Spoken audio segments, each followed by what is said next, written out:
Most of you would probably think I'm absolutely insane for saying something as bold as I think right now is actually a rather good time to be a home buyer in this market, despite interest rates. And I understand the challenges that come with higher interest rates. I do. But I do also believe that right now is as good a time to buy a home as we've seen in the last number of years. And give me just a quick second, I'll tell you exactly why. Number one, choice. Buyers have more choice, more inventory, and more things to choose from than we've seen in the last 3 or 4 years by far. We are more than triple the amount of listings available right now than we were even 6, 7, 8 months ago, when it seemed like everybody in the buyer pool was sort of competing for the same handful of available decent houses that were active and that were currently for sale. We're not seeing that right now. Now, I've bought houses before that lived in with my family, and the last thing I would want when home searching is to feel rushed or to feel like I only got maybe a handful of options before I had to decide on this house and then try to outbid everybody else for that home.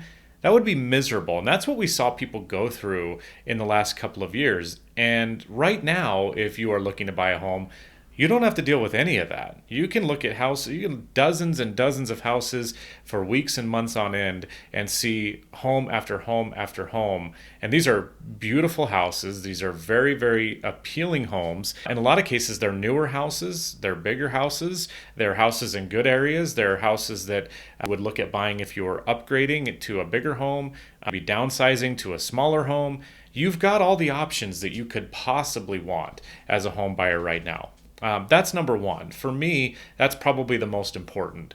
Number two is that there are deals to be made. I understand interest rates. It's like the number one most important thing that everybody's talking about right now. And I understand why. Again, I get that that's important, not trying to downplay that at all. But to offset higher interest rates, we are seeing sellers actually come to the table in negotiations with some sort of concession to provide to the buyer to lessen the severity of how that's going to impact the buyer, if that makes sense. So you can use seller concessions, which is just the seller providing you some sort of a credit.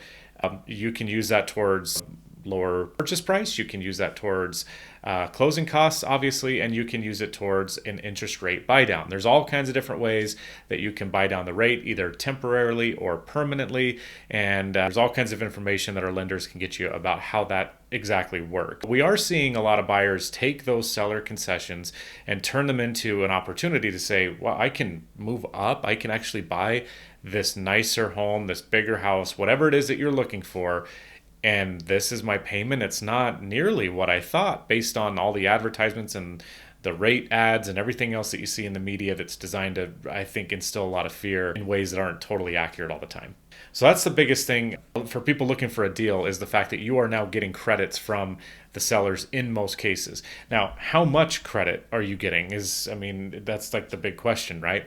Obviously, each situation is a little bit different. Some of them are going to be more, some of them are going to be less. But I'd say right now, a really good rule of thumb that we're seeing on average is probably $10,000 to $15,000 in most cases, depending on the price point, depending on the seller and all that stuff. But from my experience, that is what we're seeing pretty regularly, and it is going towards the buyers, like I said, either closing cost or interest rate reduction, whatever it is that the buyer chooses to do with that, that's going to be most beneficial for them. And it goes a long way towards making the house more affordable. So for many, many reasons, obviously the couple that I just mentioned here, but there are a lot of reasons why being a buyer in today's market is a really, really good thing. So look into it. That's the biggest thing too, is that if you don't know, then just ask the questions and see if something like that is viable for you. At the end of the day, it may not be. You may still not be able to get the house that you want or get the interest rate that you want or the payment that you want. But if you don't ask those questions and at least start the process and see if those are there for you, then you'll never know. So a lot of deals being made, a lot of people getting into houses at just historically low purchase prices, especially given the context of the last couple of years. Some really good deals out there to be made. I just had a deal close in the last couple of weeks where we're over $100,000 under list price, and concessions going towards that buyer to offset the rate and all that stuff that we talked about. So A lot of good things happening. All is not lost. The sky isn't crumbling, I promise. Houses are still being bought and sold every single day. If you have any questions about that, I'm always happy to answer them. Hit me up anytime, and I would love to chat with you.